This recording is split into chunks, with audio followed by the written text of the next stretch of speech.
circle back on what you said before, laziness, and like kind of bring that into self-talk. Like, how do you feel about self-talk? If I'm not doing something and I think I'm a lazy piece of shit, how is that going to affect, my productivity? It's to me, it seems like what goes on in your head, the way that you talk to yourself, that's going to come out one way or the other. So if I'm thinking that I'm lazy and I'm worthless and I can't do anything, I'm stuck in a hole pretty much, right?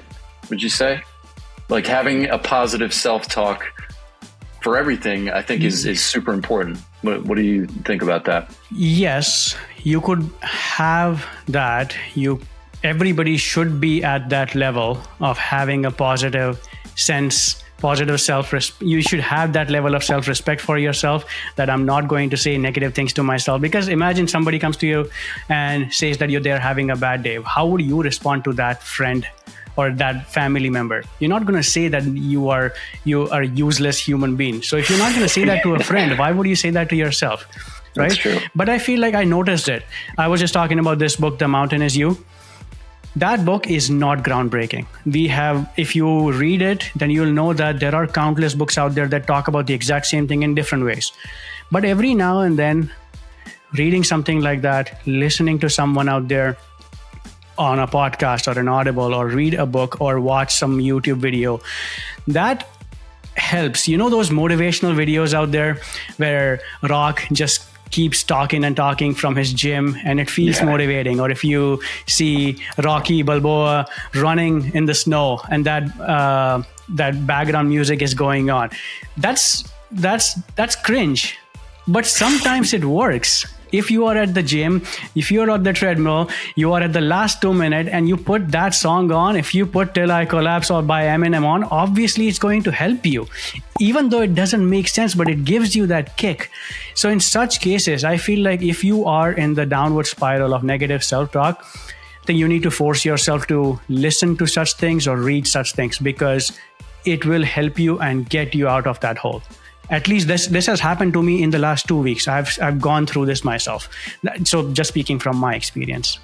Yeah, it's funny you bring that up, because it's very strange how music in particular or a motivational video can have that power over you. Like if you listen to a theme song, or like the Zelda theme song, the hero theme, it's like that has a power over your mental state. Like if I'm working out and I'm, my arms are giving out, but I turn one of those songs on, like I can do another 5 reps. And it's incredible that has that power over you. Something, an external, I could tie it in back with Lab Check, with, you see a text from your friend and it instantly flips the switch. You're in a better mood.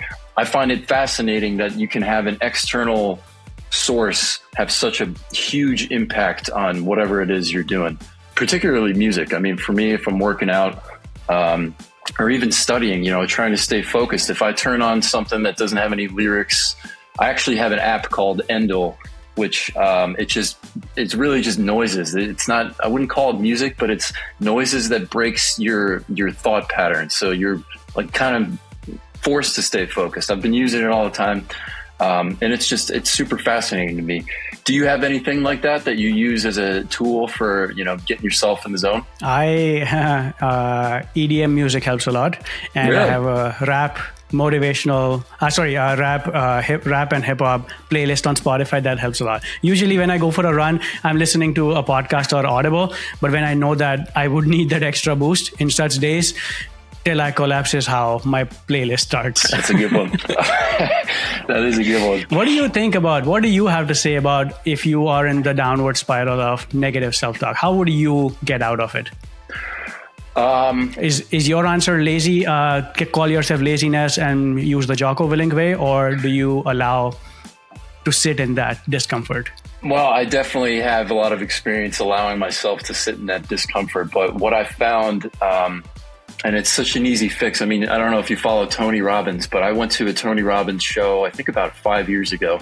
And his whole thing is about changing your physical state. So, if you're in a down state, you don't want to get out of bed, get up and do 10 jumping jacks, and your mental state will be completely different. So I've kind of trained myself at this point to adapt that. Like if I'm, I need a break from something, I'll go on a long walk, go for a mile walk. do a workout, but I have figured out for me that physically you can do something physically to change your mental state. And that's been the easiest tack for me. Cause I'm the kind of guy that would get stuck in his own head and just, drown in my own thoughts until I figure out that, okay, I need to move. I got to move my state. I got to sweat. I have to do something, because that for me is the easiest way to just really just flip my mood instantly. Maybe that's why people say that working out is the answer. Yeah, I think there's definitely something to it. And I agree with what you said before. It's not going to fix all of your problems, but it's crazy the effect that it does, because for someone like me who's like very analytical, I get trapped inside my head. I can spend hours just thinking about something. I can create a whole reality in my head, a whole conversation.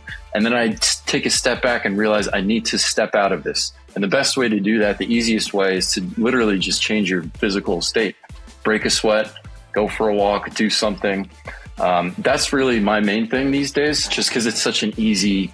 It's I'm sitting down right now. I'm sad. All I have to do is get out and walk 100 feet and something will be different. So for me, that's what I've done.